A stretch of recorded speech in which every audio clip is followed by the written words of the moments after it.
Hey guys, today we're going to look at the Ring version 1 doorbell and how to remove it. Charge it. On the very bottom here, you're going to have two screws that are security screws. They are T15 security screws. So what you want to do is go ahead and remove them, just like so. And I'm using the tool that was provided by Ring. Again, as I said, if you don't have that tool, a T15 security bit is all you need.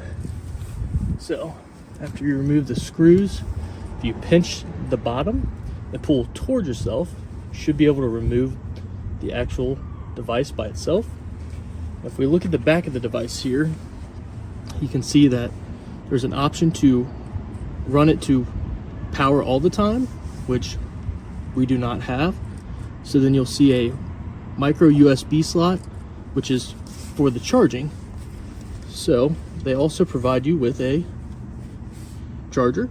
You can take this inside, plug it up, charge it overnight. Once it's charged, you're good to go.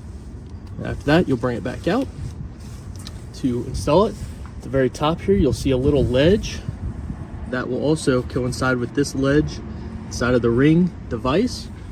So if you sit that little gap on top of the ledge, you'll feel it lock on. Then you push it in, you'll hear it click, and it should be sturdy at that point. And then after that, you just have to reinstall the security screws on the bottom, and just like that, you're good to go. If you liked this video and thought it was useful, please give it a thumbs up.